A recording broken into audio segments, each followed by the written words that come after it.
you stay in the car. You keep your nose out of those packages. They're not for you. He searched through every cupboard and drawer in the apartment trying to find out what I got for him. But this Christmas, he will not succeed.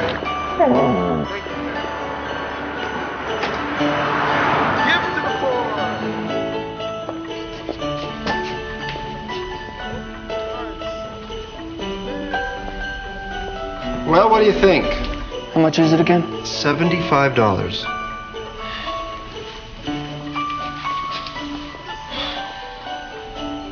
I have some more over here that are less expensive, and you really can't tell the difference. No, he can tell. He used to have one just like it. It is a beautiful gift. Okay. Okay, I'll buy it.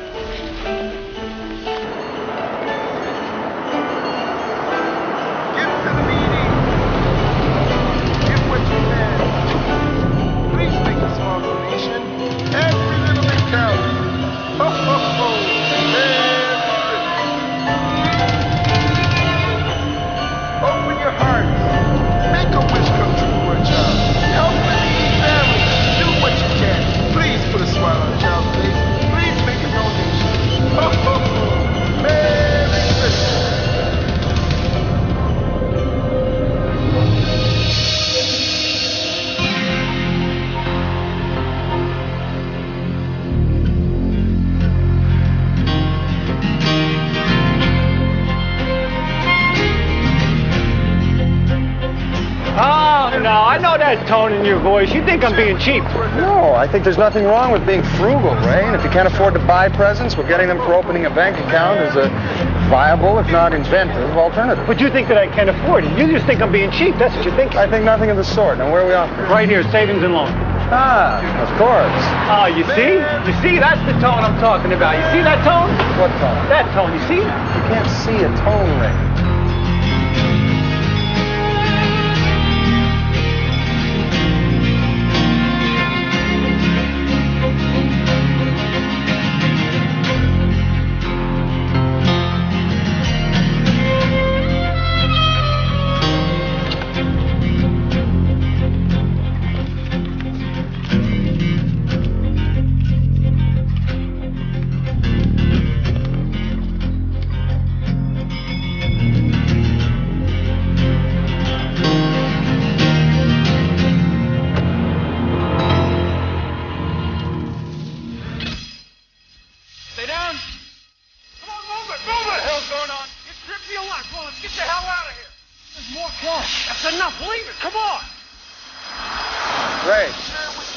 It's a fire alarm.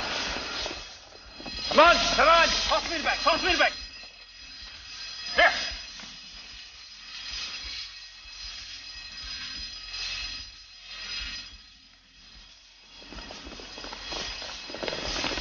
Hey, Chris Krieger, where's the fire?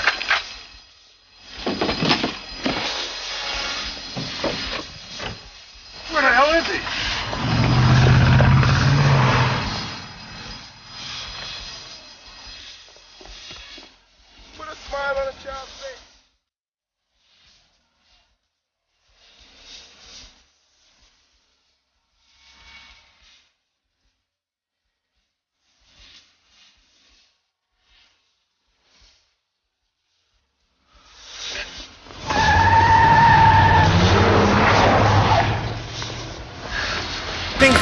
No, but this young man did.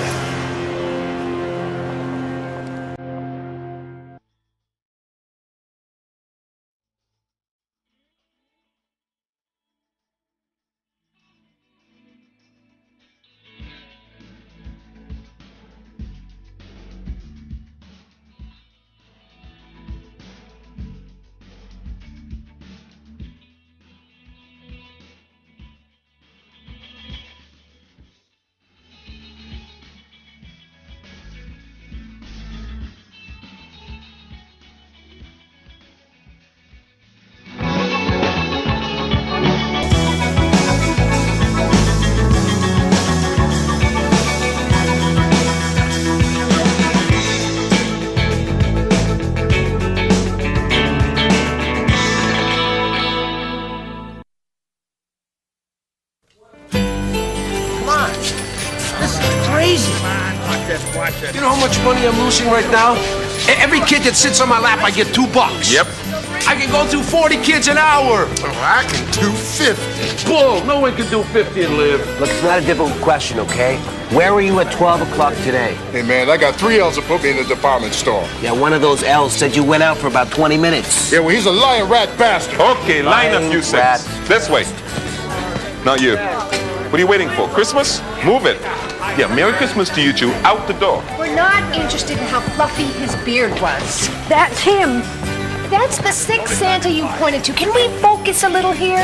He had a twinkle in his eye. I don't understand the problem here. Some citizen pulls the alarm and ran away. But ask yourself who, Ray? All the businesses above were closed. All the employees and patrons were under guard on the bank floor. Anyone coming in would have been noticed by the wheelman.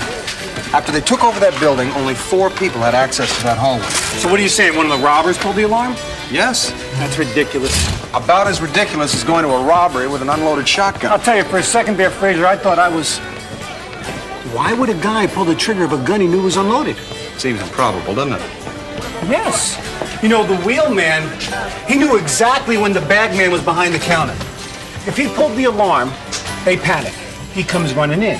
The bagman is trapped behind the counter. He throws the bag to the wheelman who throws him back the gun. Clever, isn't it? Hey, in the heat of the moment, I'd take a gun over a bag any day. The whole thing's a double cross. Detective Vecchio, Huey, Louie, join me for some eggnog. The last half hour, I've gotten calls from 7 department stores, the Salvation Army, 2 parade officials, and the director of a children's pageant. This was further augmented by calls from 4 city councilmen, the deputy mayor, and the police commission. They're all curious as to why we're detaining all the Santa Clauses in the city on Christmas Eve. The police commissioner was especially irked since his daughter was sitting on Santa's knee in a department store when said Santa was cuffed and thrown into a paddy wagon. In our zeal to solve this case, I can't help but wonder if we haven't been, I don't know, how do you say it, excessively stupid? Detective Huey and I have a theory, sir. Oh, this I'd like to hear. See, we believe that the perpetrators were dressed in Santa Claus suits in order to facilitate their getaway by blending into the crowd. In that people don't usually notice armed men fleeing a crime scene in big red suits. Actually, they could even have had jobs in local department stores, sir. I mean, that would be the perfect cover. This is your theory? Yes, sir. It's not our only theory. We have others, sir. Detective Vecchio, do you have a theory? Yes, sir, but actually it's Constable Fraser's theory, sir. Oh, really? Good afternoon, Lieutenant. Oh, Merry Christmas, Constable. I assume you're working on some kind of a North Pole connection? No, sir. And actually, it's a misconception that the North Pole is in Canada, sir. Its ownership has been in dispute ever since Admiral Perry planted a flag there in 1909. A fact that in itself is in dispute since many believe it was Matthew Henson, an African-American, who first discovered... Constable Fraser and I believe that the wheelman pulled the alarm in order to throw the whole situation into chaos, thus double-crossing his partners. Oh, sure. Sure, one of the robbers pulled the alarm himself. Yes, sir.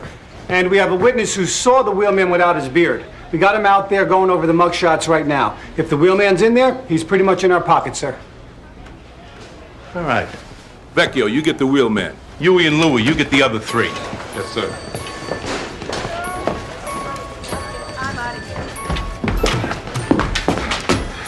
Which one of your flatfoots took my reindeer? I looked. He's not in there. Look one more time. I already did. Look, kid, whoever this guy is, he's no first-timer. If he's done this before, odds are 100 to 1 he's right there in front of you. Maybe he looks a little different, but he's there, so I need you to look again. He's not in there.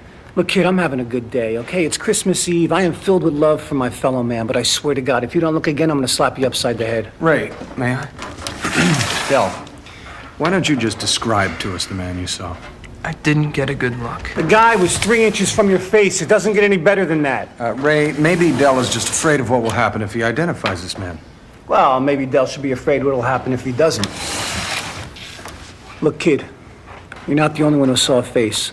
This guy was so close to you he could count your pores. How hard do you think it'll be for him to find out where you live? You put the finger on this guy and we can protect you, but if you don't... We'll still protect you. Maybe he will, but I won't, and no other cop will either.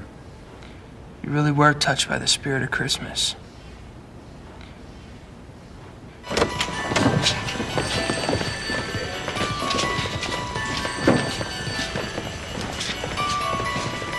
Kid's making a big mistake.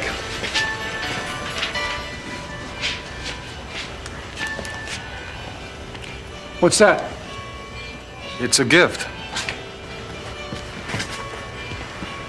I don't know. Maybe I was too hard on him. Yes. Hey, guys. They pulled a palm print off the countertop. Your bagman is Robert L. Flanagan. FBI have him linked to 6 bank jobs with James and Cameron Donnelly. No kidding.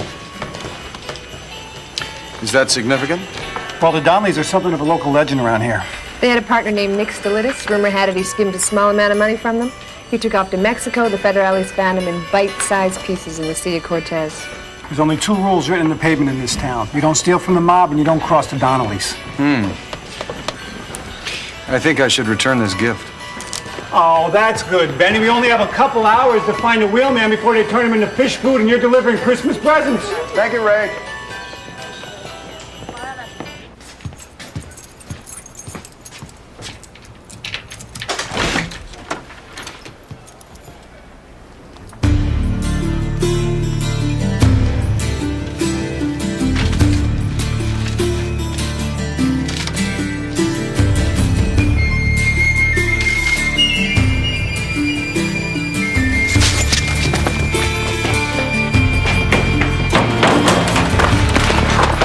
Hey. Hi, Del. Hi. Came looking for your dad. He wasn't home. Yeah. You tell him Jimmy Donnelly dropped by, will you? Tell him I expect to meet him tomorrow at the distillery as planned. Will you do that for me? If I see him, yeah. That's a good boy.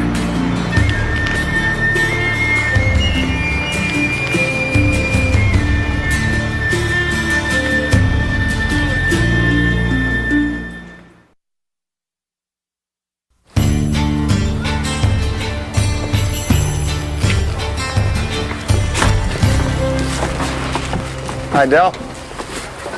You left this at the station. Thanks. I'll give you a hand with this. William Porter. Is that your father? Yeah. A writer, is he? Not really. My father was quite the writer. Professional? No. A Mountie. But he kept journals.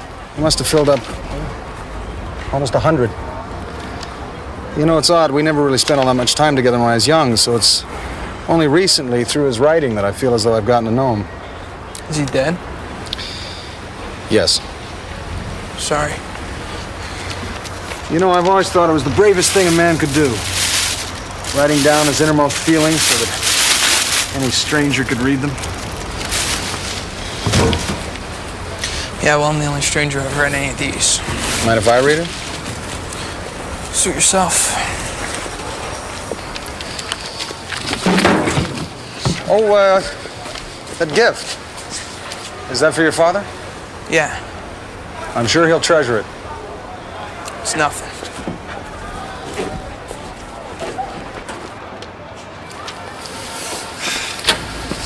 He wasn't scared. He knew the thief. Did he ID him? Yes, he just didn't intend to.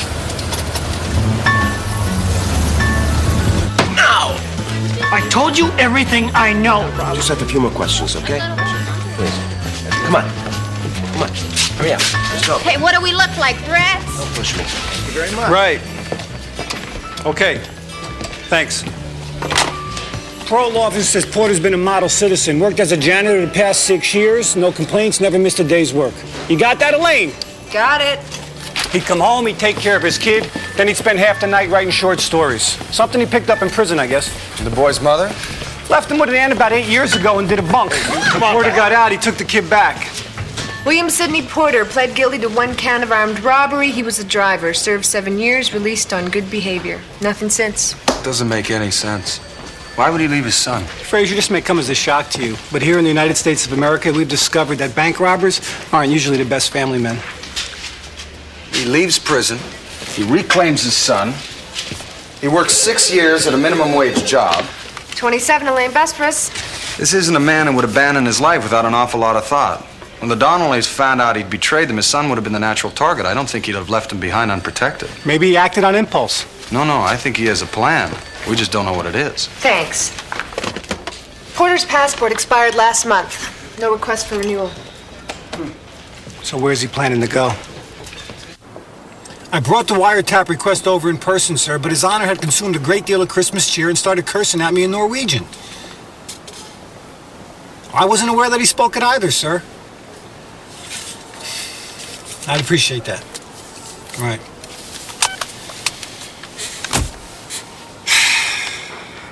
Did you have to bring him? Well, it is Christmas Eve, Ray.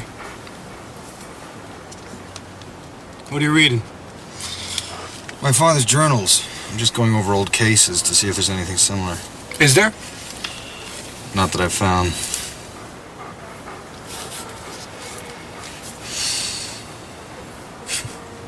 What is it?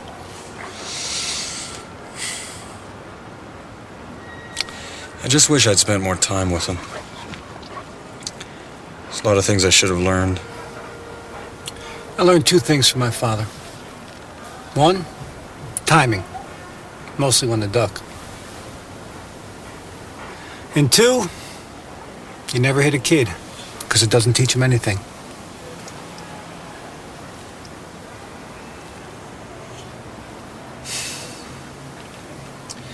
I'm gonna go to the gas station. I'll be right back.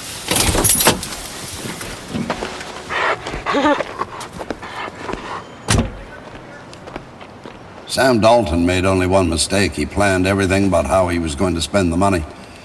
Before he'd hit Whitehorse, he'd left a trail of 20s that took me right to his door. But Sam's case was nothing like this. No, I know, but what I can't seem to find is... Hello, son. Hello, Dad. How are you? I'm dead, son. Other than that, do you mean? No, that's what I was asking. Oh, Lescott, never be ashamed to ask a stupid question, son. I taught you that, didn't I? Not specifically, no. Well, no time like the present. So fill me in on the case. The case? The case. The case you're working on. Something bothers you about it. Well, in a nutshell, there was a bank robbery today. Now, we've identified the perpetrators, but the wheelman, that's the driver in Chicago parlance, double-crossed his partners. Now, what we can't seem to figure, is there any insanity in our family? No, not that I'm aware of. Good. Well, there was your Uncle Tiberius who died wrapped in cabbage leaves, but we assume that was a freak accident. Go on, go on.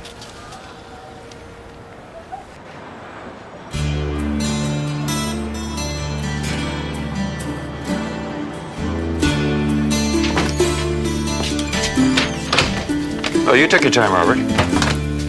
Doing a little Christmas shopping, I see. Check this. Porter had a second car parked in an alley about a block away. Really? Cameron, have to apologize to you. Seems Porter isn't planning on sharing after all. Apology accepted, James. Oh, Robert, I meant to ask you. Why did you toss Porter the bag? I was trapped behind the counter, man. I mean, the cops were coming. So instead of running around the counter, you threw the bag and jumped over. Yeah. Well, it makes sense. I was thinking of getting out of there with the cash, you know? But you didn't, did you? You're the bagman, Robert. You're supposed to carry the bag. Hey, Jimmy, come on, man. He threw me the gun. I mean, the alarms were going off. No, I understand. Everyone gets to make one mistake. And that was yours. See what he got us. Far Sight calendars. Oh, I love those. Now let's see what young Dell got. So did you just happen to pick this moment to reappear? Well, obviously you needed my help, son. And it was my fault. But I better prepared you. You wouldn't be floundering around like this. Well, I'm not completely over my head, Dad. I mean, No, don't try to make me feel better, son. I failed you as a father.